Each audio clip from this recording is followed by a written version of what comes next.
supuesto, trabajamos todos los días de la semana la situación de crisis, de estado de emergencia, de el grado que afecta esta enfermedad a nuestro país y al mundo, obliga a que pongamos el máximo esfuerzo. Día de semana, sábados, domingos, tenemos todos la responsabilidad de contribuir para que podamos enfrentar de manera adecuada esta enfermedad. Hoy es domingo 26 de abril y hoy día concluía el estado de emergencia. El día de ayer ya salió el decreto supremo que amplía 2 semanas más hasta el día domingo 10 de mayo. Y queremos que todos pongamos el máximo esfuerzo porque cada vez que ampliamos el periodo de estado de emergencia, significa una modificación de una serie de parámetros que como país debemos también postergar. Entonces, tanto así como para todos los ciudadanos, que es una incomodidad, que es un sacrificio acatar este estado de emergencia, también es para el país en su conjunto, para el Estado, para el gobierno, para la economía, continuar el estado de emergencia, porque significa que las actividades económicas, esas que generan puestos de trabajo, y los puestos de trabajo que a la vez generan ingresos a las familias, también se postergan. Entonces, es una razón más, además de la razón principal de proteger la vida, de proteger la salud de los ciudadanos, es que damos este estado de emergencia, pero el acatamiento de todos los peruanos a este estado de emergencia también debe estar motivado para que con el esfuerzo de todos logremos y lleguemos a una relativa normalidad en las semanas y meses siguientes. Hoy, en este día, en el Consejo de Ministros, hemos visto una serie de temas. Hemos, por ejemplo, contado con la participación de un grupo temático de ciencias sociales para el COVID-19. Es decir, tenemos que también escuchar a diversas instituciones y expertos en diversas materias para contrastar con las decisiones que tomamos como gobierno. Todas las semanas en Consejo de Ministros aprobamos una serie de normas atendiendo los problemas de salud, los problemas económicos, los problemas sociales, ¿no? Y hay personas y profesionales de mucha competencia que principalmente representan a la academia, a las universidades más prestigiosas del país, que tienen sus comentarios y tienen sus aportes. Hoy los hemos escuchado ampliamente a ellos, han presentado un documento aquí al Consejo de Ministros, donde cada uno, de manera, en función de su especialidad, ha hecho el sustento correspondiente. Se ha hablado sobre los trabajadores informales, es decir, cómo afecta el estado de emergencia, esta inmovilización obligatoria, a toda la sociedad, pero adicionalmente, particularmente a grupos característicos de la sociedad, como por ejemplo los trabajadores informales, cómo afecta a las personas que están privadas de su libertad en las diferentes cárceles del Perú, cómo afecta esta cuarentena, cómo afecta este estado de emergencia a las familias que tienen que estar en sus hogares obligadas por la circunstancia, y dentro de ellas los problemas que se dan al interior, ¿no? Cómo afecta a la mujer, que de por sí ya tiene una serie de problemas que afrontar en la sociedad y que cada día nosotros llamamos la atención y hacemos las denuncias correspondientes de agresiones, de maltratos a la mujer, pero en estas condiciones donde están obligados a permanecer, en algunos casos, la agredida con el agresor en un mismo ambiente, ¿no? O sea, cómo afecta y qué medidas tenemos que tomar adicionales.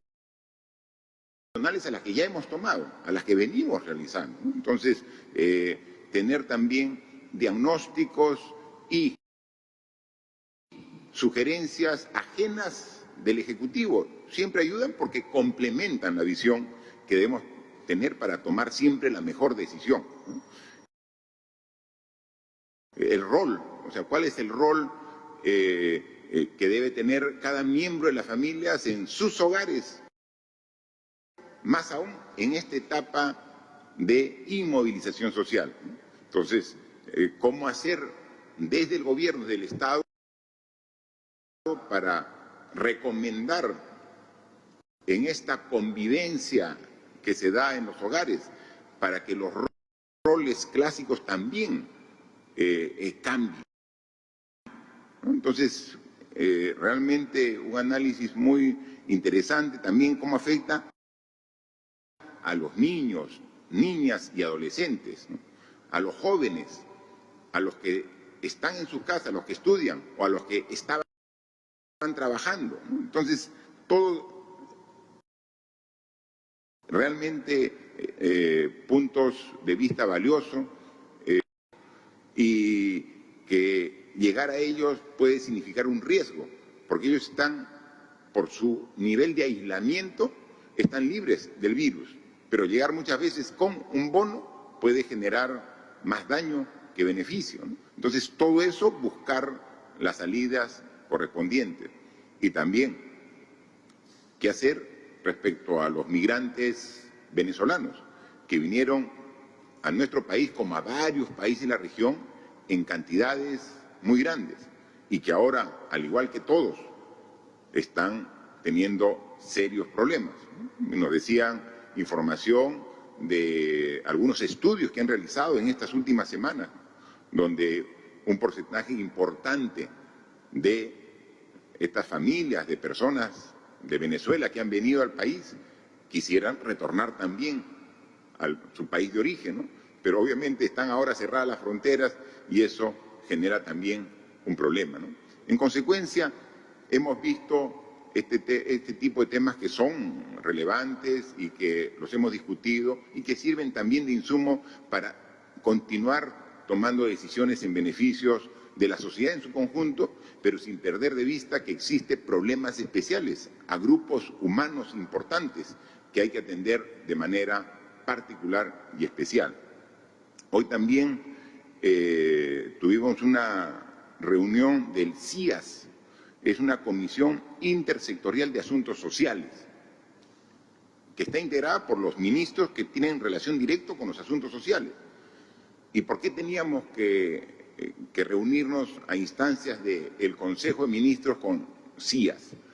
Porque es fundamental para la decisión que hemos tomado como gobierno y la anunciamos en la conferencia anterior, el bono familiar universal. Entonces hemos dicho que en el Perú existen alrededor de 9 millones de hogares, que vamos a retirar de esos 9 millones de hogares a los hogares que tienen un ingreso en planilla y que se verifica, porque las planillas todas se registran a través de un documento en la SUNAT. Y entonces, quitando a esas familias que en estas circunstancias tan difíciles tienen por lo menos la tranquilidad que tienen un sueldo asegurado mensual, retiramos de las 9 millones de hogares. Y quedan más o menos, porque no hay una cantidad exacta, entre 6.700.000 a 6.800.000, ese es el rango de hogares que ahorita están con problemas económicos para mantener las necesidades mínimas y básicas. Entonces, a ellos hemos dicho que queremos llegar con este bono de 760 soles, pero tenemos padrón que está incompleto. Entonces, a través del CIAS, las instancias correspondientes ya han visto un mecanismo, hoy día lo hemos definido, para que logremos componer este padrón de tal manera que incluya a todas las familias. Y si hubiera algún hogar que no fuera incluido, vamos también a dar la oportunidad para que puedan incorporarse, ¿no? Entonces, eso va a ser el trabajo de esta semana. En esta semana lo que está claramente definido y que incluso ya había tenido un avance con un bono de 380 soles inicial que ha estado distribuyendo el Ministerio de Desarrollo e Inclusión Social y el Ministerio de Trabajo, ahora esta semana se va a continuar con ello. Entonces hay algunos hogares que están claramente identificados. A ellos, a partir de esta semana, se va a completar el bono de 760. Hay algunos hogares rurales que ya se tiene claramente identificados. Se les va a comenzar a entregar también el bono de 760 soles. Pero vamos también esta semana a completar el padrón de los hogares que no estaban considerados y que a ellos queremos llegar para que todos tengan un bono económico mínimo indispensable. Son 760 soles que, haciendo una comparación, y pusimos el cuadro en la reunión anterior, que en los países vecinos, todos los países de la región, algunos no dan ningún tipo de bono, ningún bono. Algunos dan bono, pero el monto es mucho menor. Entonces, estamos aquí haciendo un esfuerzo muy grande con los recursos del Tesoro Público, el recurso del Perú, para atender a estas familias en esta etapa, que es difícil, que reconocemos y que todos debemos apoyar. También hoy hemos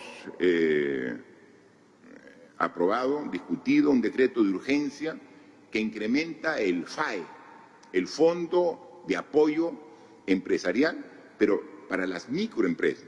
Y hemos hablado bastante sobre el programa Reactiva. El programa Reactiva va a dar liquidez para evitar que se rompa la cadena de pagos para la pequeña, la mediana y la gran empresa. ¿Por qué es importante? Porque la mediana y gran empresa a la vez se alimentan de servicios y de bienes de empresas más pequeñas. O sea, es una cadena.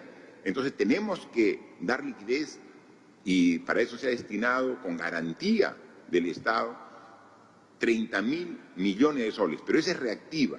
Pero hay unas empresas pequeñitas, las microempresas, que les es difícil calificar para ese tipo de liquidez. Entonces ya dimos nosotros un decreto de urgencia donde se les daba 300 millones de soles. Ya se ha visto que se ha avanzado bastante en ello, pero no es suficiente. Hay muchas microempresas que también requieren un apoyo adicional. Entonces, preveyendo que los 300 millones no van a alcanzar, porque ya se ha dispuesto una parte importante de ello, hoy estamos aprobando agregar a los 300 millones 500 millones de soles adicionales. Es decir, el fondo ya va a ser de 800 millones. Pero esto se va a usar como una palanca financiera para tener 5 veces más. O sea, con los 800 millones de soles vamos a disponer de 4.000 millones de soles, 5 veces el monto que hoy hemos aprobado para apoyar a las microempresas, ¿no? Entonces, tenemos que pensar en los hogares, tenemos que pensar en las empresas, tenemos que pensar en las microempresas para poder atender. Es un problema serio el que estamos pasando en el Perú y tenemos que hacer el esfuerzo todos de poder atendernos y poder juntos, solidariamente, salir de esta difícil coyuntura y luego, cuando este tema esté superado, la enfermedad esté superada, poder todavía tener hogares con fuerza para seguir adelante, empresas con dinamismo para nuevamente retomar la actividad que todos queremos, ¿no? Algo que dijeron en esta exposición que nos han hecho los profesionales de este grupo temático de ciencias sociales, hablaban mucho sobre una nueva convivencia, ¿no? O sea, lo que debe quedar absolutamente claro que estamos en una parte de la historia de la humanidad que va a cambiar nuestra forma de comportamiento. Y entonces, cuando superemos esta circunstancia tan difícil, no es que regresamos a la normalidad, no, vamos a tener una nueva convivencia, una forma diferente de interactuar como sociedad. Y ese es el reto, a lo que tengamos la capacidad como sociedad en reconocer las grandes deficiencias que hemos tenido como personas, como familia, como sociedad, somos los que vamos, en general, como sociedad, poder adaptarnos al cambio que nos va a exigir este tipo de enfermedad que está afectando a toda la humanidad. Tenemos ya estamos alrededor de 2 millones de contagiados a nivel mundial y sigue aumentando. Y la cifra no para. Y aumenta en Europa, aumenta en América, aumenta en todos los continentes del mundo y sigue aumentando la cifra de contagiados. ¿Y cómo estamos en el Perú? En el Perú, al día de hoy, hemos muestreado 232.747 personas. Para ello, hemos usado 51.316 pruebas moleculares y 181.431 pruebas rápidas. Tenemos que del total, 205.000 de las personas muestreadas han dado un resultado negativo y 27.517 han dado un resultado positivo. Es decir, casi el 12% del total de las personas que han sido muestradas han dado un resultado positivo. A la fecha tenemos en los hospitales de todo el país 3.632 pacientes, de los cuales 554 se encuentran con ventilación mecánica en las unidades de cuidados intensivos. Entonces, esa es la situación en nuestro país. Pero esto es dinámico. Entonces, no solamente es necesario saber cuál es la situación hoy. Habría que también analizar cuál ha sido la evolución desde que empezamos este estado de emergencia. Pero más aún, cuál es la situación de esta última semana. O sea, es fundamental en esta última semana saber cómo estamos. Miren, yo hoy día estoy reportando que hemos muestrado 232.000 personas. El domingo pasado reporté que habíamos muestreado 143.745. Es decir, en 7 días, en una semana, hemos aumentado 89.000 personas muestreadas. Recuerden ustedes que casi en mes y medio habíamos muestreado solamente 20.000.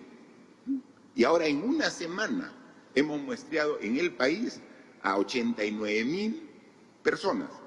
Es decir, más de 12.700 personas que han sido muestreadas por día en la última semana. ¿Y qué dijimos con el ministro de Salud? Que esa era la meta, que teníamos que por lo menos tener 12.000 muestras al día para tener una base suficiente para estudiar cuál es la evolución del contagio. Bueno, pues en esta semana, en promedio, hemos hecho 12.714 muestras por día. Y con ello hemos llegado a 232.000. No hay un solo país en América del Sur, de nuestros países amigos de la región, que haya hecho tantas pruebas.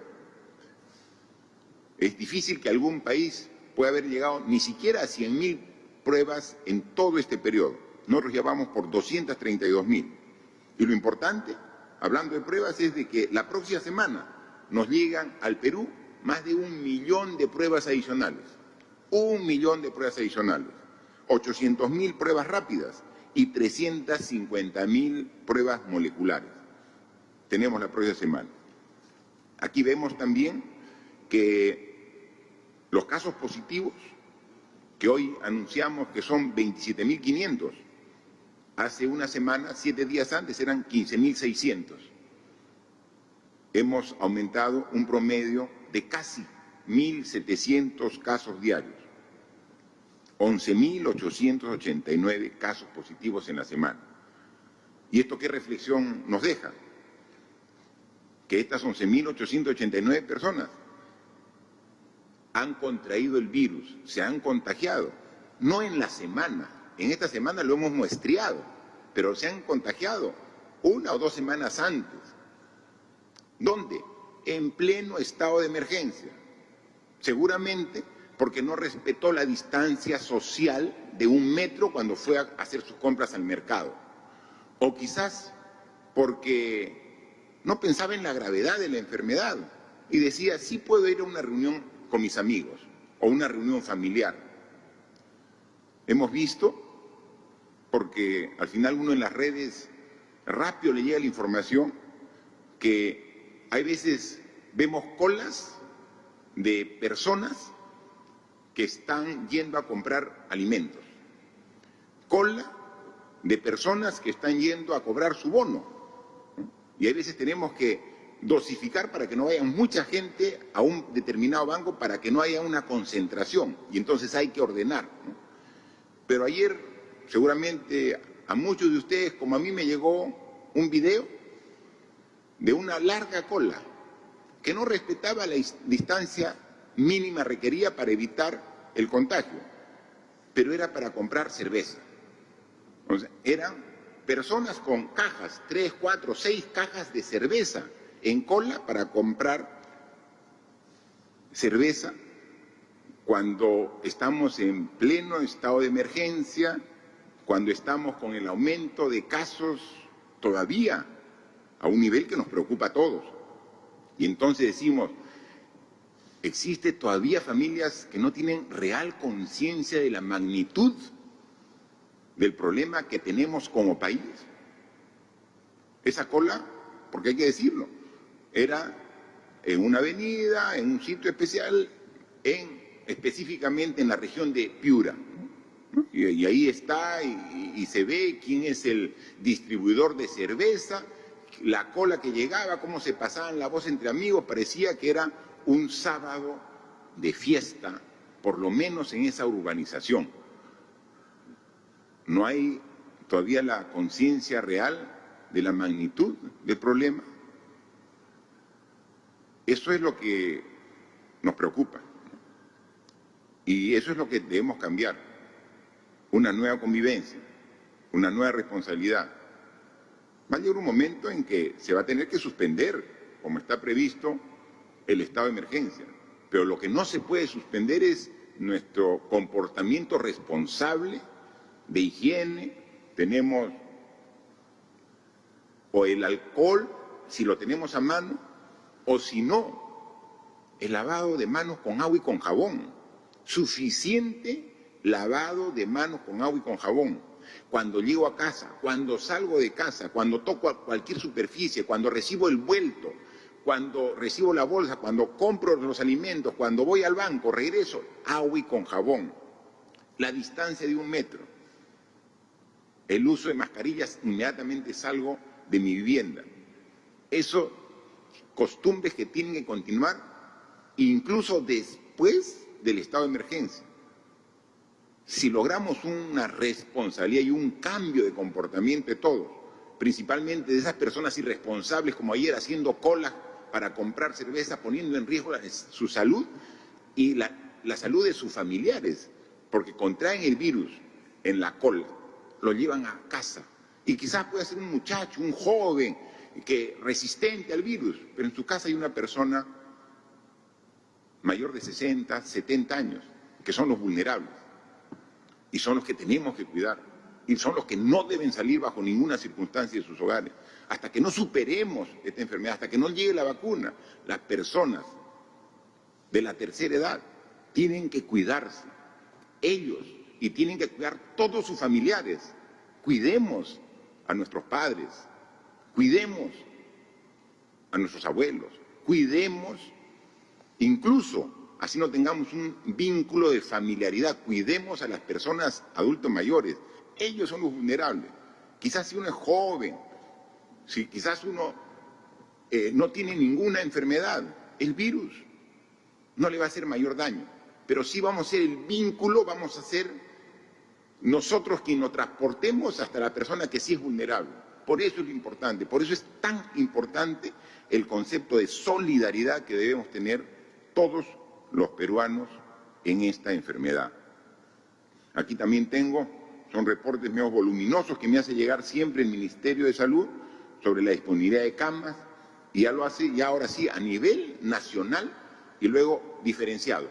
cuántas hay en Lima, cuántas hay en regiones. Y en regiones, cuántas hay en la macro sur, en el centro, en el oriente y en el norte. Y luego, por cada una de las regiones. Entonces, actualmente tenemos una disponibilidad de 5.258 camas en los diversos hospitales. No, me rectifico. Tenemos un total de 5.258 camas. ¿Cuántas se han usado de las 5.258? 3.765 camas. ¿Cuál es la disponibilidad? Descontando el total menos las que se han usado, 1.493 camas. O sea, tenemos aún a nivel nacional y tenemos para ver cuántas hay en cada una de las regiones. Es información que ya le hemos pedido al Ministerio de Salud que tenga y cuelgue en la página web para que pueda ver lo necesario, ¿no? Entonces, que eso es fundamental. Tenemos también UCI, las camas UCI, 554 camas que hemos informado que ya están siendo usadas. ¿Y cuántas tenemos en total en el Perú? 719. 719. ¿Cuántas disponibles tenemos? 165 camas UCI. El problema con la disponibilidad de camas UCI, que tenemos de esas 165, varias que están disponibles en regiones donde felizmente no tenemos mayor problema de necesidad de hospitalización de los pacientes, ¿no? Entonces, tenemos camas UCI en algunos casos disponibles en algunas regiones, cuando hay algunas regiones donde ya estamos casi al límite, como son la región de Loreto, la región de Lambayeque y aquí mismo Lima. ¿Tenemos disponibles? Sí tenemos, pero ya no mucha holgura. Entonces el esfuerzo es incrementar. Y este es el trabajo y el esfuerzo diario del sector salud. Seguir incrementando para que la necesidad siempre sea un poquito por debajo de la oferta que estamos dando.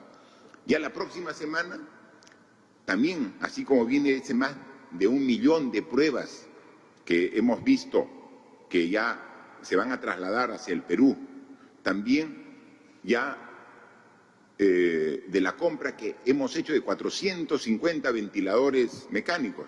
Nos han entregado ya el primer lote de 50. La empresa privada también ha hecho una adquisición que le entregan la próxima semana el primer despacho.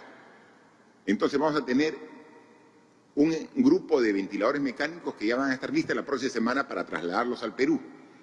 Adicionalmente, ya la próxima semana, recuerdan ustedes que incluso hicimos una nota de comunicación para los medios y para la población de que tanto la Marina de Guerra del Perú como la Universidad Católica, y ahora hemos visto ayer que también la Universidad Nacional de Ingeniería está trabajando la construcción de ventiladores mecánicos, pero quien tiene mayor avance ya en la fabricación en serie de estos equipos es la Marina de Guerra, quien determina que la próxima semana ya tendrán los primeros 10 ventiladores. Entonces, justo vamos a tener ventiladores construidos en el Perú y los que llegan de la compra del Estado peruano, como de la compra que estamos realizando a través del sector privado en apoyo a esta situación. Entonces, y ahí vamos, porque dijimos nosotros que deberíamos a fin de mes, la primera semana, tener más de 1.000 camas UCI.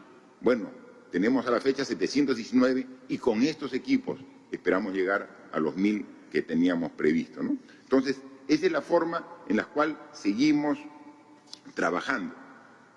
Decirles también que así como hay que aumentar nuestra oferta de camas UCI, tenemos que aumentar la oferta de camas hospitalarias en general.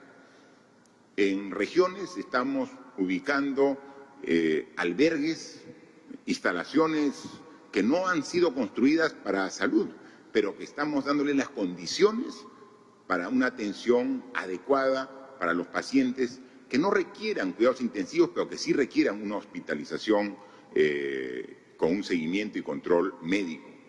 Y aquí en Lima ya habíamos habilitado 2 torres de la Villa Panamericana. Salió también el día de ayer el decreto supremo donde está la asignación de recursos para que puedan habilitarse 2 torres más. Entonces, la próxima semana vamos a tener 800 camas más de hospitalización en la Villa Panamericana. Ya salió el decreto supremo dando recursos a salud, porque salud es el que está haciendo la inversión, ya está haciendo el proceso de adecuación, como también de contratación de personal para tener una mayor oferta de camas hospitalarias. Pero aquí, decir es salud o decir MINSA es referencial, porque aquí la salud es una sola. Hemos sacado nosotros la norma donde hacemos el intercambio prestacional de salud. Aquí tenemos que cuidar al ser humano, tenemos que atender al paciente. No es que yo soy asegurado, me voy de salud. No estoy asegurado o tengo el CIS, me voy al MINSA. O yo tengo mi clínica privada. No, ahora es el Sistema Nacional de Salud que está funcionando para atender esta emergencia, con las limitaciones que tenemos, pero juntos, sumando esfuerzos. Y entonces ya está la norma aplicada, ya está vigente y tenemos que aplicarla. Y así lo está haciendo el ministro con todos los sectores, Policía Nacional, Fuerzas Armadas, las clínicas privadas, salud, MINSA, y MINSA, tanto Lima como MINSA de los gobiernos regionales, que son quienes gerencian y administran los hospitales regionales, todos juntos con una sola visión. Y entonces, si falta algún hospital, tenemos que juntos ver cómo aumentamos la oferta, habilitando incluso instalaciones que no fueron construidas para hospital. También, como ustedes han sido testigos, el día viernes juramentamos al nuevo ministro del Interior. El general, ahora en retiro, Gastón Rodríguez, el nuevo ministro del Interior, ya está integrado, hoy está también en Consejo de Ministros, y a él le hemos dado una tarea muy clara y específica, dado que la policía es uno de los sectores que está en primera línea. Le hemos pedido, primero, que atienda bien a su personal, que ponga todo su esfuerzo, dado que están en primera línea de atención a su personal, como siempre lo ha hecho en toda su carrera como policía. Entonces, que ahora lo haga desde el alto cargo de ministro del Interior, que atienda a su personal. Seguramente va a haber limitaciones y deficiencias como tenemos, y es natural, pero que haya esa voluntad y esas ganas de atender a la gente que está ahí en primera línea. Y segundo, que haga una verificación de cualquier denuncia de corrupción que pueda haber en este preciso situación tan especial de estado de emergencia.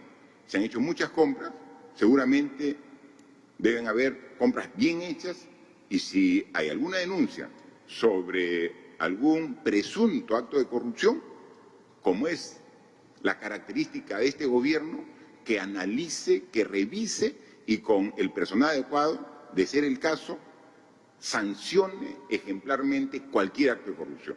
Entonces, son las indicaciones claras que ha recibido. Nosotros agradecemos al ministro anterior, ha tenido mucho esfuerzo, ha trabajado con toda dedicación mientras nos ha apoyado en el cargo. Le agradecemos al ministro Morán todo su trabajo. Ahora hay un cambio, ministro, y entonces todo cambio también debe ser una oportunidad de mejora.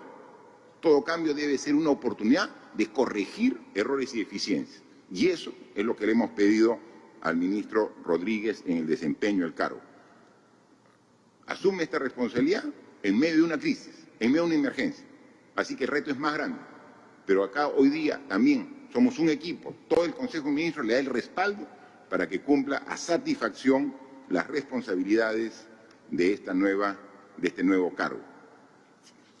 Manifestar que también hoy aquí hemos ratificado la urgencia de que el bono familiar universal que hemos aprobado y que ya es decisión de gobierno,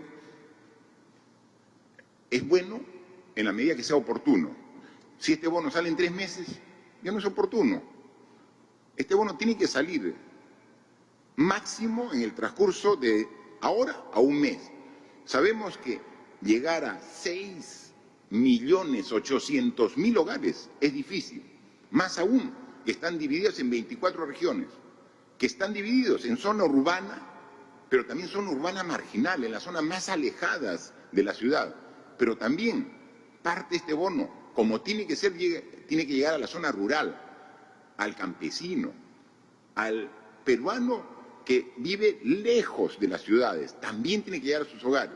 Entonces, el reto es grande, pero tenemos que llegar con oportunidad y por eso la próxima semana presentaremos un cronograma de cómo vamos a ir atendiendo gradualmente a todas estas familias, a estos hogares que requieren este apoyo económico del gobierno para poder encarar de mejor manera esta crisis que vivimos producto de la emergencia del COVID-19. Hay que decir que ¿dónde se transfiere el bono a estos hogares? Nosotros, todos los peruanos, recuerden recientemente, este año, el 26 de enero, todos participamos en las elecciones congresales y donde uno hace el ejercicio de este derecho ciudadano de emitir su voto. Uno tiene que votar en un lugar que sea cercano de donde vive. Por eso se les ha permitido incluso hacer cambio de domicilio, porque muchas veces tu local de votación era en otra ciudad de donde vivías, o era dentro de la misma ciudad, pero era alejado de tu lugar de tu vivienda. Entonces, en todo este proceso se ha logrado que identifiquemos a las personas en donde viven. Entonces, también el bono que vamos a transferir ahora, este bono de 760 soles, va a tener que ser cobrado en una institución bancaria, en un banco, que sea cercano de donde vive, donde está en su DNI, donde fueron a votar la última vez, en ese radio cercano, ahí tiene que ser, porque tenemos que evitar que haya una larga movilización, un largo traslado para poder cobrar su bono. Y entonces ahí sale la reflexión. Y las personas que están ahora tratando de regresar a su región de origen, cuando ya tienen una residencia normal, por ejemplo en Lima, habría problemas de hacerle el pago, la transferencia de ese bono, porque tenemos registrada una dirección y si van a cambiar de dirección, y es por eso y ratificamos, tenemos que a través de estos desplazamientos de personas, de familias, es de las personas que circunstancialmente el estado de emergencia las encontró en otra región diferente a la donde ellos viven. Pero ordenémonos, no hagamos desplazamientos innecesarios, porque tendríamos entre uno de los problemas que si yo vivo en algún lugar y me traslado a otra región, no va a poder hacer efectivo el beneficio del bono porque me van a dar un espacio cerca, un banco cerca donde vivo. Entonces, por favor, veamos, nosotros queremos llegar a todos los hogares, pero los hogares tienen que ayudarnos permaneciendo donde está registrada su dirección en su DNI, porque a través de esa dirección que tenemos en el DNI, por ahí va a ir en un lugar cercano la transferencia. Porque nadie sabe si cambia de dirección, si cambia de vivienda, nadie va a saber. Y actualizar el padrón con la nueva dirección va a ser muy complejo, corriendo el riesgo de quedarse ese hogar sin el bono universal que estamos dando para toda la familia.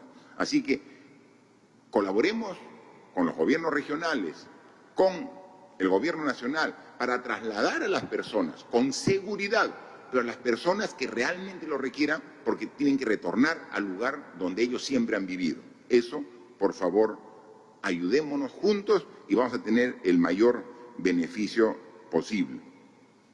El día de viernes ha estado en Iquitos la ministra de la Producción, Rocío Barrios, y en Chiclayo, en la región Lambayeque, ha estado el ministro de Defensa, Walter Martos.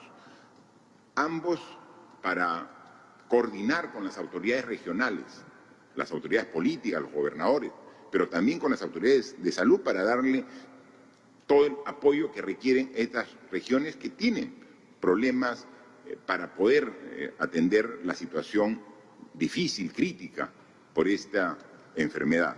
Se han llevado para aumentar la cantidad de camas disponibles, se ha llevado ventiladores mecánicos, los balones de oxígeno, también además alimento, agua, tanto a Iquitos, en Loreto, como a la región Lambayeque, ¿no? Se han llevado también más pruebas para que sigan verificando en la población el nivel de contagio, cómo va progresando, ¿no? Entonces, y también sumamente importante, personal, porque podemos tener la cama, el respirador, pero si no hay el médico, si no hay el enfermero o enfermera, de nada serviría. Lo más importante es el recurso humano. Y ante la falta de recursos humanos, también estamos haciendo un esfuerzo para ir con más recursos humanos en estos momentos tan difíciles para apoyarnos. Entonces, la situación es crítica, es difícil, lo reconocemos, pero estamos haciendo todo nuestro esfuerzo para poder atender a todos los peruanos, pero enfocando donde están actualmente los mayores problemas, ¿no? Así que este trabajo es permanente, no hay horas laborables, no hay días de semana y días de descanso. Estamos en una situación donde tenemos que trabajar permanentemente. O sea, permanentemente tenemos que trabajar y hemos dicho que las claves del éxito es la disciplina de todos para respetar las indicaciones y la perseverancia para cumplirlas. Un día de irresponsabilidad, una hora, un minuto de irresponsabilidad deja sin efecto todo el esfuerzo de 42 días de cuarentena. Porque en un minuto, irresponsablemente, abrazamos, besamos a alguien que está con el virus, nos infectamos. Entonces, ¿para qué tanto esfuerzo? Para que en un momento, irresponsablemente, dejemos todo este gran esfuerzo en vano, ¿no? Así que sigamos trabajando. Estamos con todo el esfuerzo dispuesto y con toda la energía y voluntad de seguir trabajando. Y en la medida que lo hagamos juntos, y hoy, que es domingo, que seguramente muchas personas están ahí, en familia, una reflexión en familia, conversen de este tema. Este tema no es un tema de adultos, es un tema de la familia. Converse de los cambios que tenemos que hacer, de lo que hemos hecho mal en el pasado, de lo que tenemos que mejorar de aquí en adelante, de cuáles son las condiciones mínimas que como sociedad debemos respetar para convivir bien. Mientras que nosotros tenemos tantos problemas como seres humanos, la sociedad que está con tantas restricciones, pero sin embargo el planeta está hasta un poco aliviado. Uno ve el clima, cómo ha cambiado el clima característico de Lima. Uno sale cualquier día y puede ver el cielo. Antes era una nube, que uno pensaba que era la nube seguramente de la evaporación de agua. No, era la contaminación, es el smog que contaminaba. Uno puede ver en los canales de televisión que van a hacer algunas vistas de las playas, acá en la Costa Verde, con un mar limpio, transparente, con animales, ahí libremente. O sea, vemos cómo la naturaleza toma este esfuerzo de todos con mucho agradecimiento. La naturaleza se está beneficiando de este esfuerzo que estamos haciendo. Entonces, cuando podamos, como va a ser, vencer a esta enfermedad, no cometamos nuevamente los mismos errores, ¿no?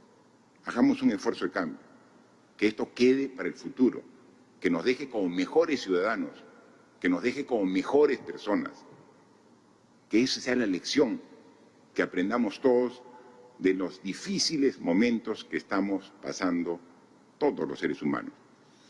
Hoy hay una nueva metodología, las preguntas seguramente lo han hecho durante nuestra intervención y con gusto estamos aquí a su disposición para poder escuchar las preguntas. Gracias.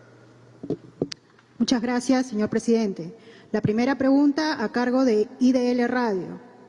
Está claro que si no se hubiera determinado la cuarentena, la situación sería mucho más grave. Sin embargo, se han incrementado los contagios, las personas hospitalizadas y ha colapsado el sistema sanitario, sobre todo en algunas regiones. ¿Cuál es el plan alternativo hoy en relación a las restricciones, al sistema de salud y al retorno de algunas actividades en algunas zonas de mayor incidencia como Loreto? ¿En qué va a cambiar lo que ha venido haciendo hasta hoy? Se habla de un impuesto bajo el principio de solidaridad. Necesitamos que se aclare la postura del Gobierno. ¿Se ha descartado el impuesto a la riqueza? A ver, sobre el tema de salud, la pregunta es amplia. Está hablando sobre cuál es la situación de salud. Estamos llegando al límite de la capacidad de respuesta, pero mientras que llegamos, todavía tenemos un esfuerzo adicional y seguimos aumentando nuestra oferta. O sea, no es que ha colapsado y estamos de brazos cruzados. Seguimos trabajando para poder atender a todos los pacientes que requieren una hospitalización, una atención médica.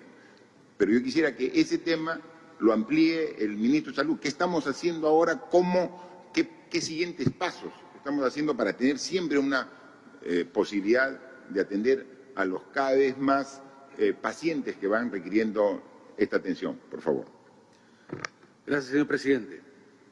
Yo quisiera retrotraerme un poquito en el tiempo cuando empezamos este esfuerzo y nosotros teníamos a nuestra disposición solamente 100 camas UCI en el momento en que empezamos a proyectar cómo iba a ser la epidemia. Si las medidas de control social no se hubieran tomado, nosotros estaríamos desbordados inclusive con aquellos pacientes que hoy día están hospitalizados. Hoy día tenemos, felizmente, a las medidas que se tomaron de carácter social, más el aumento progresivo de las camas durante todos estos meses, hoy día tenemos a 554 pacientes siendo atendidos en unidades de cuidado intensivo, propiamente equipados, tanto con personal como con sus respectivos implementos. Y continuamos avanzando en aumentar la disponibilidad de estas camas en todo el país. Hoy tenemos 719 total de camas disponibles y seguimos creciendo. Como lo hicimos hoy día en la mañana, estábamos haciendo algunas coordinaciones para ampliar en un hospital. En algunos lugares efectivamente estamos llegando al límite de la capacidad y dado que en todas las sanidades del país, las sanidades de las fuerzas policiales, de las Fuerzas Armadas, del Ministerio de Salud, de E-Salud y del sector privado, nos hemos juntado y compartimos esfuerzos, hoy día, por ejemplo, en Loreto, una de las regiones más golpeadas, no solamente por esta pandemia, sino por otras que todavía no culminan, como es el dengue y la leptospirosis, duramente golpeada en su población y también agotado sus recursos humanos. Nosotros el día de ayer, por ejemplo, hemos enviado 21 profesionales, 18 médicos y 3 enfermeras. Hoy día parten 16 profesionales adicionales. Lo mismo está pasando en Lambayeque, donde tenemos 74 profesionales adicionales que van a llegar durante la semana. Esto es parte de una bolsa de trabajo que nosotros hemos puesto a disposición en el país, en donde hemos reclutado 21.050 profesionales en toda la patria, que vamos a movilizar de acuerdo a la necesidad. Porque como lo hemos venido diciendo, esta epidemia es muy dinámica. En algunos lugares ya empieza a golpear fuerte, en otros lugares todavía los casos son pocos. Progresivamente vamos a tener que movilizar camas, equipos y profesionales allí donde se requiera. Una segunda estrategia, señor presidente, es fortalecer el primer nivel de atención, de manera tal que las personas que están afectadas por la epidemia puedan recibir una atención desde la casa, vía telefónica, y iniciar su tratamiento lo antes posible y evitar así la hospitalización y que lleguen a unidades de cuidados intensivos y evitar la gravedad y el impacto de esta enfermedad. Muchas gracias, ministro. Complementa la ministra de la Producción sobre el tema cómo se está planteando la incorporación de actividades gradual y luego cierra el tema la ministra de Economía. Ok. Para complementar lo ya mencionado por el ministro de Salud, hay dos temas que se han trabajado en Loreto. Desde el punto de vista social, presidente, debemos informar que de las 61 municipalidades que conforman Loreto, ya el 84% ha ejecutado su presupuesto para efectos de repartición de canastas.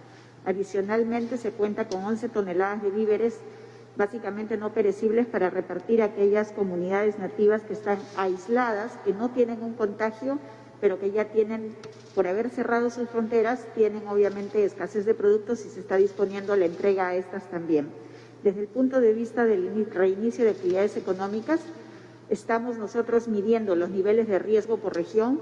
Por lo tanto, en aquellas regiones donde el nivel de riesgo, como es el caso puntual de Loreto, son altos, ahí sí va a haber un control de actividades, no solamente en que se van a abrir solamente actividades muy limitadas, sino también, sobre todo, se va a medir la capacidad de producción. Es decir, van a empezar con muy poco personal y muy pocas empresas en un primer nivel. En la medida en que vayamos viendo los resultados de salud, recién se iría aperturando de una manera más gradual y progresiva, presidente. Gracias. Por favor, ministra de Economía y Finanzas. Sí, la situación en la que nos enfrentamos no tiene precedentes y en esta línea, como gobierno, hemos dado respuestas sin precedentes. Quizás las medidas más audaces tienen que ver con entregar más de subsidios para más de 6 millones de hogares o entregar por primera vez garantías del Estado a créditos del sector privado en niveles, por ejemplo, del 98%. Nuestro gran objetivo es salvar el aparato productivo y el empleo dentro de esta crisis. Lo que ha sido también característico de nuestra gestión es la responsabilidad con la que hemos tomado todas las medidas. Hemos querido que las medidas sean una respuesta a la crisis, pero que tampoco en el largo plazo afecten la solvencia de la economía. En el caso de la política tributaria no es la excepción. Como ya lo he dicho antes, nos vamos a manejar con mucha responsabilidad. Estamos evaluando algunas alternativas que, por supuesto, además de considerar los criterios de equidad y eficiencia, también es muy importante que consideremos el momento, la oportunidad en la que estas medidas se dan. Entonces, seremos muy responsables. Muchas gracias. Gracias. Muchas gracias, presidente y ministros, por sus respuestas. Continuando con las preguntas, es el turno de ATV Sur, Arequipa. En Arequipa tenemos un gobierno regional inactivo. Hay retraso en la entrega de la información para plan de lucha contra el coronavirus al Comando COVID Regional de Arequipa. Los hospitales no están debidamente implementados para enfrentar la pandemia, tal como lo señaló la Contraloría Arequipa, poniendo en riesgo al personal de salud y pacientes con otras enfermedades que han sido contagiados. En Arequipa se han hecho cuarentenas solo de 8 días de los primeros traslados desde Lima y luego han sido llevados a sus domicilios. ¿Eso está dentro del protocolo? ¿Cómo se va a solucionar las descoordinaciones en estos traslados? ¿Evalúa el gobierno, luego del 10 de mayo, levantar la cuarentena de forma paulatina y por regiones según el número de contagios de COVID-19 y colapso del sistema de salud? Esto debido a que hay regiones que presentan muchos más casos en comparación a otros y se llegaría a los picos de forma indistinta. Gracias. Bueno, es una pregunta bastante amplia también, refería principalmente a la región Arequipa.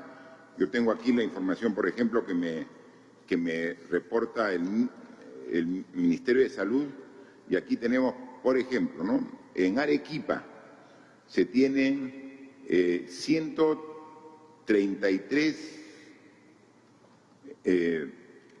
camas hospitalarias, de las cuales están utilizadas actualmente 39 y hay 94 disponibles en las camas hospitalarias en total, ¿no? Y en camas UCI en la región Arequipa, la información que también está desagregada es que hay 18 camas UCI en total, pero ahí sí hay 14 camas que están usadas, teniendo actualmente solamente disponibles 4, ¿no? Entonces, ese tema hay que verlo y el ministro está siempre monitoreando para que cuando estemos llegando al tope, tener algún nivel de respuesta y coordinación. Y efectivamente, como dice el periodista, el éxito de las medidas que se toman es de que todos podamos respetar y cumplir los compromisos.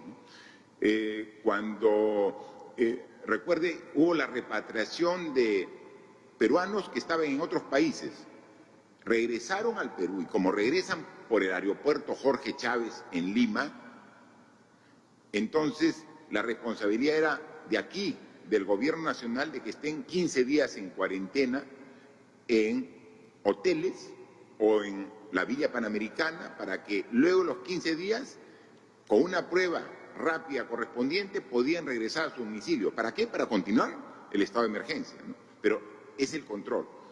Han llegado más de 10.000 peruanos del extranjero a Lima y a cargo estuvo no solamente el ministro de Relaciones Exteriores, sino el ministro de Comercio Exterior y Turismo, haciendo un control riguroso que cumplan los días y que después de cumplir los días pasar una prueba. Y eso lo hemos hecho. Cuando lo hacemos ahora al interior del país, estamos haciendo nosotros las coordinaciones con los gobiernos regionales para que de manera ordenada puedan regresar, en este caso, los arequipeños que estaban en Lima, Arequipa. Pero luego es la autoridad regional quien tiene que verificar que cumplan los 15 días, porque tenemos que asegurar que no vaya a ser que parte de ese grupo de personas que regresan a su región de origen lleve el virus. Entonces tiene que estar en cuarentena, que es los 15 días mínimos para poder evidenciar si tiene o no esta enfermedad. Entonces, pero es responsabilidad compartida que tiene que hacer seguimiento, ¿no? Y ahí es donde necesitamos que todos, responsablemente, el ciudadano, la autoridad regional, nosotros, todos, cumplamos lo que corresponde. Y tal como dice, definitivamente las regiones del Perú no tienen la misma respuesta al desarrollo de la enfermedad. Hay regiones que tienen una cantidad de personas con el virus totalmente bajo control, manejable completamente, y hay algunas regiones que tienen mucho mayor incidencia, con dificultades en el sistema de salud de su control por la cantidad. Entonces, también eso es lo que se debe evaluar. Se podría, concluyendo el periodo del estado de emergencia, como se ha hecho también en otras regiones y en otros países, es ver una diferencia en las medidas que se tienen que tomar. No es lo mismo una región que tenga un porcentaje importante de su población contagiada y con su capacidad hospitalaria quizás al tope, que una que tenga realmente holgura. Entonces, las disposiciones que se harán en su oportunidad, acogiendo las recomendaciones de los expertos en epidemiología del Ministerio de Salud, para que puedan hacer esta distinción de situaciones diferentes ante realidades diferentes, ¿no? Por favor. Gracias, presidente. Siguiendo las preguntas, es el turno del diario Ojo. Según Salud, los centros de abasto y el transporte público son las rutas de contagio. Sin embargo, hay mercados y supermercados en los que continúa la aglomeración, al igual que medios de transporte como el metropolitano, en los que no se respeta el distanciamiento social. ¿Qué tipo de estrategias o normativas se está planteando establecer en ambos ámbitos para reducir los contagios? ¿Y qué actividades van a comenzar a activarse a partir de la próxima semana? ¿Y qué medidas de prevención se tomarán para evitar más contagios? Bien, sabemos perfectamente que uno de los principales centros o focos de contagio son los mercados. Y como bien lo dice también aquí, los buses, ¿no? Que si no logra un distanciamiento necesario entre los pasajeros, va a haber dificultades. Por eso quisiera que pueda responder el ministro de Agricultura sobre qué planteamientos hacemos sobre las ferias itinerantes, atender los mercados desconcentrados, cómo hacemos para que no toda la población vaya a un mercado concentrando cientos o miles de personas, generando ahí un foco de contagio para poder adquirir sus productos de primera necesidad. Y también lo propio que está haciendo el Ministerio de Transportes en el transporte público. Por favor. Presidente, buenos días. Y con relación a los mercados itinerantes, tenemos ya de los 900 programados hasta junio, 140 ya implementados. Esto obedece a tener todo un protocolo de lo que es salubridad, lavado de manos, aislamiento, y más aún cuando hablamos también el hecho y el mecanismo de poder traer productos frescos y sanos desde el campo a la ciudad. Eso está permitiendo de que los productores tengamos un precio justo y de igual manera las amas de casa, las amas de hogar puedan también tener este mismo propósito. Con relación a los mercados, se viene teniendo coordinaciones bastante directas con los alcaldes y algunos gobiernos regionales a efecto de que pongan a disposición áreas libres como plataformas deportivas, coliseos, también con el IPD, en el caso de estadios, para poder establecer ahí mercados temporales, mercados provisionales, siempre con el distanciamiento. Con el apoyo de las Fuerzas Armadas, con el apoyo de la Policía, se vienen estableciendo estos mecanismos. Sin embargo, exhortamos, señor presidente, a que los alcaldes, algunos de ellos ya vienen adoptando este modelo, pero todavía faltan que otros más se puedan incorporar. Ya hemos hecho un llamado a nivel nacional, se ha trasladado la propuesta de los protocolos para poder establecer este mecanismo de aislamiento y esto está avanzando de manera paulatina. Gracias. Por favor, ministro de Transportes y Comunicación. Gracias, presidente. Bueno, compatriotas, es bueno hacer un comentario en cuanto a cómo estamos en el sistema de transporte urbano masivo en el país. Antes del COVID, antes de este estado de emergencia nacional, en la ciudad de Lima se movilizaba aproximadamente 1.200.000 personas, entre el metropolitano, la línea 1 y los corredores complementarios. Durante el estado de emergencia se dictaron ciertas medidas, como la reducción de la flota, y también eso ha generado que la demanda en la ciudad se haya reducido en el 85%. Y eso ha permitido que el sistema de transporte urbano cumpla con las medidas y los protocolos de salud. Distanciamiento social, no van parados, las personas van distanciadas, cumpliendo todas las medidas de salud y seguridad de las personas.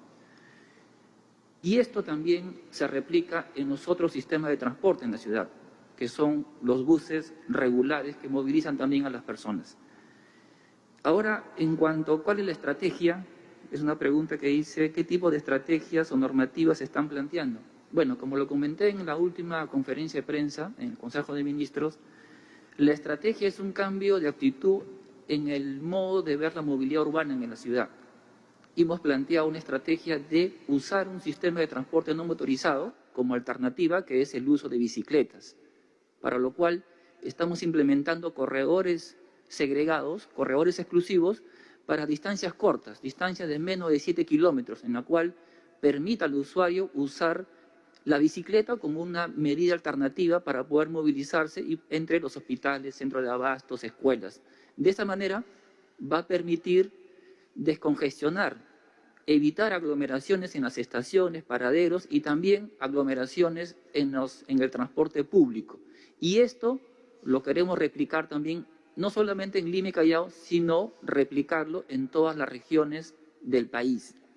Y para lo cual estamos trabajando dos instrumentos normativos. Un proyecto de decreto de urgencia en el cual nos permita transferir recursos a los gobiernos locales a efecto de que también puedan implementar este cambio, esta estrategia y la puedan implementar también en sus regiones a efecto de poder viabilizar esta alternativa que es la bicicleta en corredores, en tramos cortos de menos de 7 kilómetros. También, como lo hemos hecho en Lima y Callao, también hemos potenciado el tema de la limpieza, desinfección de todas las unidades de transporte, como una medida importante para poder evitar también que el virus se pueda, contagiar entre las personas que hacen uso del sistema de transporte público. Y esta estrategia de limpieza, fumigación, desinfección de las unidades de transporte lo vamos a replicar también en los gobiernos locales a nivel nacional. Este es un proyecto de decreto de urgencia que lo estamos trabajando y será puesto de conocimiento aquí en el Consejo de Ministros. Asimismo, estamos trabajando desde el sector transportes y comunicaciones un proyecto de decreto legislativo, ¿no?, en el marco de las facultades delegadas, que permita también el escalonamiento del ingreso de los trabajadores en todas las actividades públicas, de tal manera que esto permita evitar las horas punta. Las horas punta son las horas que están entre 5:30, 7:30 o 5:30, 7:30 de la noche, en la cual se genera la aglomeración en las estaciones, en los terminales y también en el sistema de transporte público. Y la propuesta que estamos trabajando es permitir justamente el escalonamiento del ingreso de los trabajadores a efecto de evitar o achatar las horas punta y evitar de esta manera la aglomeración de las personas en las estaciones y en el transporte público. Y finalmente, estamos también contemplando trabajar colegiadamente con todos los sectores de transportes. Para eso nosotros ya hemos trabajado un plan de reactivación económica desde el punto de transportes y comunicaciones, en lo cual está siendo evaluada aquí en el Consejo de Ministros y será puesto en consideración a esta comisión de alto nivel que hará la evaluación correspondiente, lo cual obviamente permitirá ir reactivando en forma gradual y progresiva actividades, pero siempre anteponiendo la salud, la salubridad, la integridad y la vida de todos los peruanos. Muchas gracias. Muy bien, muchas gracias, ministro. Por favor. Gracias. Gracias, presidente. Ministros, la siguiente pregunta a cargo del diario El Correo. Insistimos con el tema del impuesto de solidaridad. Diversos economistas cuestionan la posibilidad de crearlo y consideran que su componente es más político que técnico. Según el Premier, irá dirigido a los que más ganan, quienes ya pagan un alto impuesto a la renta. Lo que se podría recaudar no tendría gran peso cuantitativo para la ayuda social. ¿Tiene claro ya el Gobierno qué busca con esta propuesta? Asimismo, hace una semana, el ministro de Salud, Víctor Zamora, aseguró que según un estudio del Instituto Nacional de Salud, las pruebas rápidas tienen la misma eficacia que las pruebas moleculares. Sin embargo, lo que dice dicha investigación es que la utilidad de la prueba rápida es complementaria durante la segunda y tercera semana de la enfermedad. ¿Qué explicación puede dar el ministro de esta tergiversación de las conclusiones del informe? Bien, sobre la segunda parte de la pregunta referida a la diferencia en uso y que hace referencia a la prueba rápida y molecular, yo le pediría al ministro de Salud que pueda responder. Gracias, señor presidente. Las dos pruebas, como lo hemos repetido ya aquí en varias oportunidades, son complementarias. Son dos pruebas absolutamente distintas. Una identifica el virus y el otro la respuesta del organismo frente al virus. Aplicadas en distintas condiciones, las respuestas de los pacientes portadores en distintos momentos de la evolución de la enfermedad van a llevar a distintos resultados. Lo principal en el enfoque es el criterio clínico epidemiológico. Primero, identificar los síntomas el relato del paciente y saber si ha tenido contacto o no con una persona portadora de esta enfermedad o viene de una zona donde está presente esta enfermedad.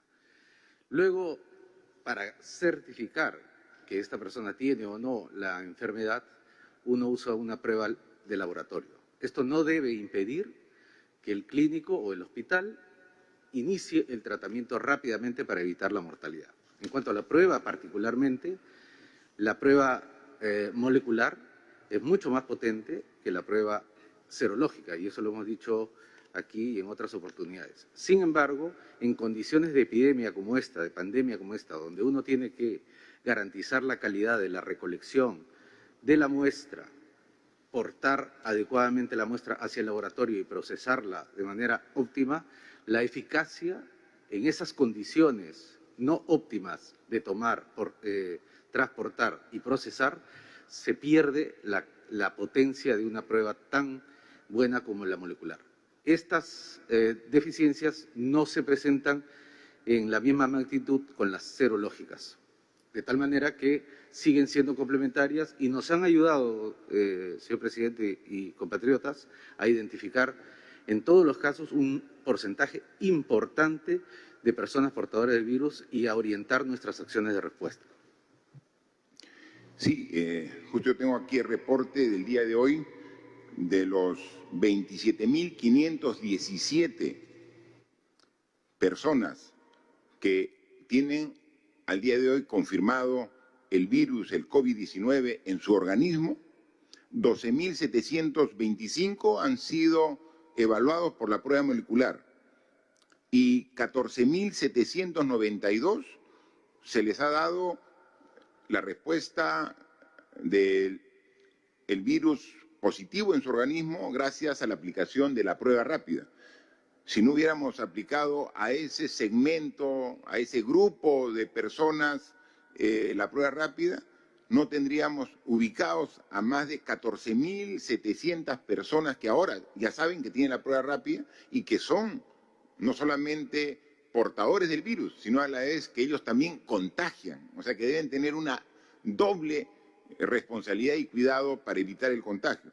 O sea, claro que es útil, por eso es de que en los próximos días están llegando 800.000 pruebas rápidas adicionales y 350.000 pruebas moleculares, porque son para diferente uso, que son complementarios, pero que la suma de los dos resultados te da un panorama amplio como es el que queremos, ¿no? Y respecto a la primera parte de la pregunta referida al impuesto de solidaridad o al impuesto que también se refiere sobre la riqueza, ahora es que en una situación tan difícil como la que estamos, el valor más importante que requerimos para salir de esta crisis, además de la responsabilidad, además de la disciplina, además de la perseverancia, es la solidaridad. O sea, es fundamental la solidaridad. Pero hay que ver la forma y el mecanismo más adecuado, y eso recién lo tenemos que ver y estudiar.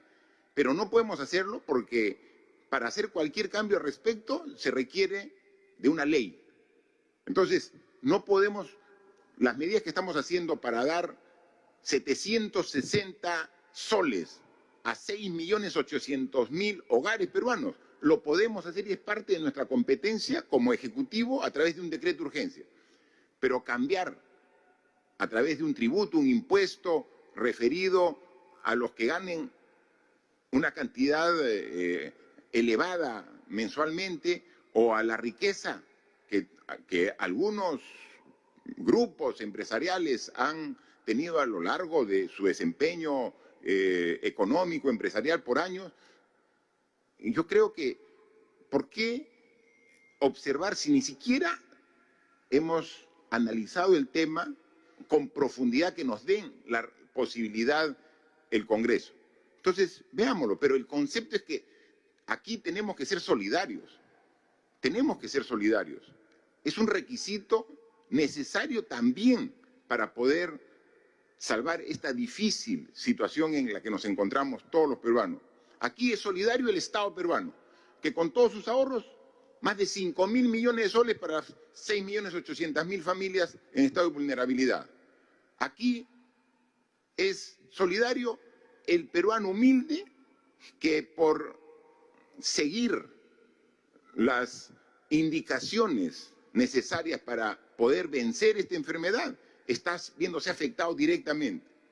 Entonces, analicemos todas las alternativas para que en este concepto de solidaridad, pero claro, hay también algunas voces importantes que dicen, si tú a una persona que gana una cantidad determinada de sueldo mensual, tú le afectas, lo pones también en condición de vulnerabilidad a esa persona, obviamente, entonces no vas a generar ese tipo de problemas en familias que también están. Pero por eso hay que ver a partir de qué monto tendría que darse. Y eso se determina en un análisis serio. Y como todas las cosas importantes, también aceptamos algún planteamiento de instituciones, como hoy día hemos visto, y acá tenemos el documento Grupo Temático de Ciencias Sociales, gente muy entendida en la materia social, hace planteamientos de un diagnóstico y recomendaciones en tema social. En tema económico, bienvenida también las ofertas, las propuestas, las recomendaciones, porque este problema lo solucionamos todos los peruanos, juntos y solidarios, unidos y solidarios, vamos a salir de ello. O sea, no hay una propuesta concluida y terminada para poderla debatir. porque no es una competencia que tengamos como Ejecutivo, no lo tenemos. Esa es una competencia que tiene el Congreso porque es la entidad que puede generar y aprobar leyes. Entonces, lo que vamos recién a pedir es, dame esa competencia para hacer el planteamiento. Y en este proceso, sugerencias, bienvenidas, pero el concepto es Perú solidario, juntos podemos salir adelante.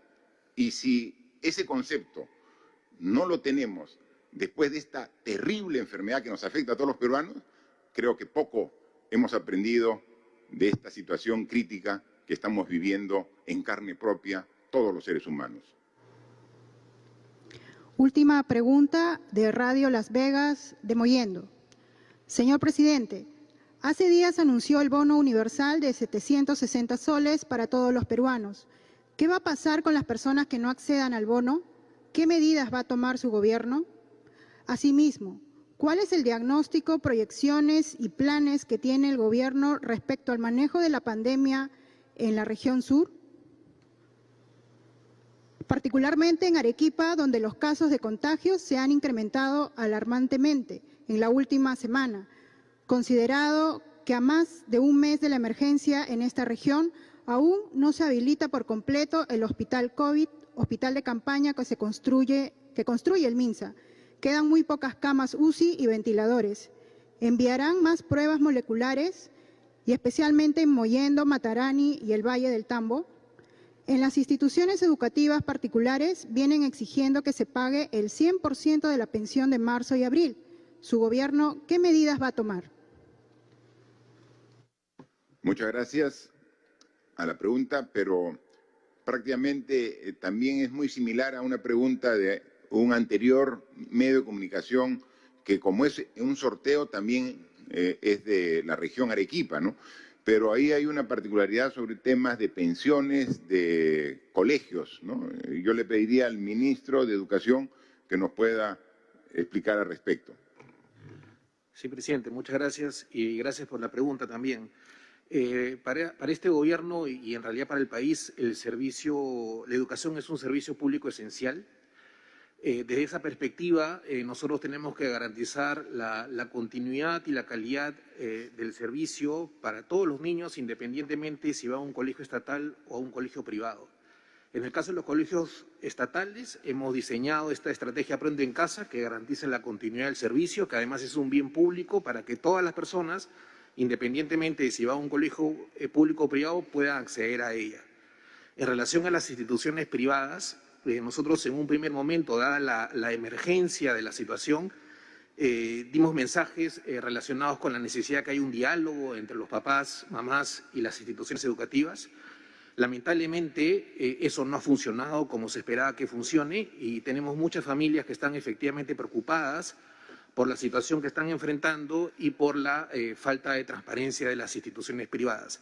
Algunas instituciones privadas sí han bajado sus pensiones en un acto importante de solidaridad que me gustaría también destacar, pero es cierto que la mayoría todavía no ha entrado a una negociación mucho más concreta con los papás y las mamás. En ese sentido, estamos nosotros preparando una norma que obligue de alguna forma a las instituciones educativas privadas a que sean más transparentes en los costos, de manera tal que quede claro a un papá, a una mamá, por qué es que se puede bajar o no se puede bajar una determinada pensión. Y que quede claro que solamente se puede cobrar aquellas prestaciones que se están realizando. No me refiero a lo pedagógico, porque lo pedagógico está continuando por la parte de la educación no presencial, ahí donde continúa.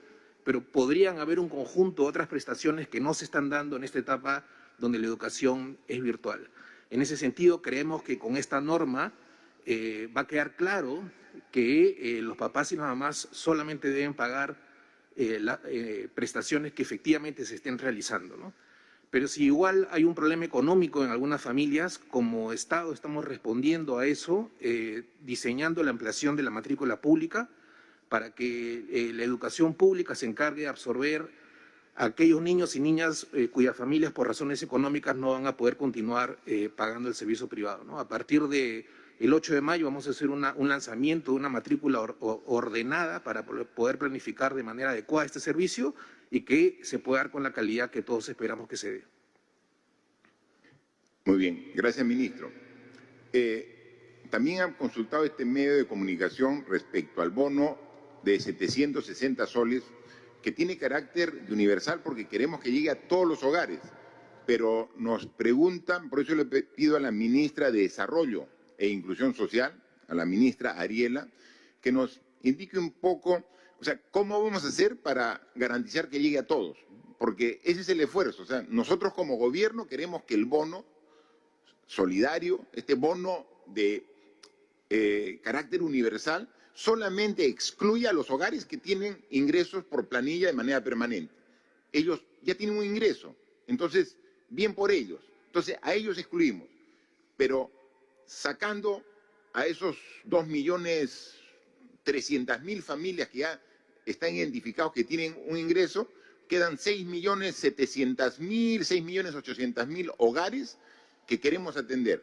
Entonces, la pregunta dice, ¿y si a mi hogar no llega, cómo tengo la seguridad que va a llegar? Entonces, ¿qué elementos vamos a usar para poder verificar que llegue? ¿Cómo construimos el padrón? O sea, ¿cómo lo vamos sumando? Y luego, si alguna de las familias no llega dentro del padrón, ¿qué opción tiene esa familia para decir, y levante la mano, a mí no me tocó? Y aquí lo demuestro que sí estoy dentro de los parámetros que ustedes han definido. ¿Qué podemos hacer cuando hay una familia que no está considerada, pero que merece el bono? ¿Cómo lo está planteando en el análisis que hoy nos presentó a través del CIAS? Ministra. Sí, presidente, colegas televidentes. El Perú cuenta, y con eso se empezó a pagar los bonos, con un padrón general de hogares, que lo maneja el Ministerio de Desarrollo e Inclusión Social. Ese padrón no incluía a todas las personas. Entonces, lo que hemos hecho ahora es, y hoy se aprobó, hemos generado un padrón mucho más grande de hogares de todo el Perú. ¿Basado en qué? En 3 padrones. Hemos juntado a todas las personas que tienen DNI, Documento Nacional de Identidad. Esa base de datos la hemos cruzado con el Padrón General de Hogares que maneja el MIDIS y además con todas las personas que están en el censo del 2017. Si juntamos esas 3 cosas, nos genera un gran padrón del país e incluye a las personas que no estaban en el padrón del MIDIS. Pero siempre puede haber un cachito que nos escapa porque el censo no incluyó a un grupo de personas pequeña, pero no la incluyó. También vamos a sacar una plataforma para que las personas se puedan inscribir y puedan validar si están o no están en este gran padrón que hemos aprobado hoy día. Entonces, la idea es generar todos los mecanismos necesarios para que todas las personas sean incluidas. Todo, evidentemente, va a ser manejado online para que no existan aglomeraciones, etc. Muchas gracias, ministra, y gracias también a los medios de comunicación por las preguntas que hacen, que nos permite complementar los temas que tratamos en esta presentación y que con sus preguntas también damos mayor información a la población. Solamente para concluir, una vez más agradecer a todos los que colaboran para lograr enfrentar de manera adecuada esta terrible, esta compleja enfermedad. A los médicos, a las enfermeras, al personal de salud, que están ahí en primera línea atendiendo a los pacientes. Pero incluso vimos hace 2 días que salía personal de aquí de Lima para reforzar la atención en otras regiones. Incluso regiones que no son las suyas, pero este espíritu de servicio, gente joven, entregada, comprometida con el país. Si me requieren en Iquitos, voy a Iquitos. Si me requieren en Chiclayo, voy a Chiclayo.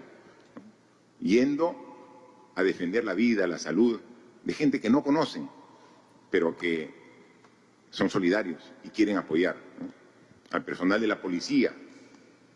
Mire, solamente por cumplir su deber, la policía, más de 1.000 policías con el virus. Y ahí están, con la moral al tope, cumpliendo con su compromiso. Al personal de las Fuerzas Armadas, que cuando vieron que no iban a tener número suficiente, convocaron a la reserva. Y el estimado de presentación que tenían fue superado. Miren, estos jóvenes reservistas dijeron, vamos, si el Perú me llama, estoy ahí en primera fila. O sea, ¿cómo uno no va a estar orgulloso de ese tipo de peruanos y peruanas que están ahí en primera fila? Hoy veíamos también que uno de los problemas serios era las cárceles. Y hay personal del INPE que también está ahí. Está no solamente cuidando al personal y garantizando la seguridad en los establecimientos penitenciarios del país, sino también por estar con una gran cantidad de personas, también con alto riesgo de contagio. O sea, vemos gente comprometida con el país, como tú, que hoy estás en tu casa cumpliendo tu inmovilización obligatoria con tu familia, generando mayor vínculo y lazo familiar. Esos peruanos y esas peruanas son las que dan la fuerza y las que forman la patria para vencer en esta difícil situación que todos nos encontramos. Y entonces es ahí donde si hay casos que son las excepciones, que no cumplen, pero que estoy seguro se está generando una conciencia de responsabilidad para realmente juntos todos revertir esta situación. Entonces, cuando digamos que ya no solamente vamos a vencer esta gran responsabilidad que tenemos, ya no solamente porque es responsabilidad del médico, la enfermera, el policía, el soldado, cuando seamos conscientes que también es responsabilidad de nosotros, ahí vamos a vencer. O sea, tenemos a los de la primera línea y los conocemos, están identificados y nuestras gracias a ellos. Esa es la primera línea. Pero una guerra como esta no se gana con una línea, pues. Tiene que haber una, dos, tres, todo. Tiene que ser un ejército completo. Y el ejército somos todos los peruanos.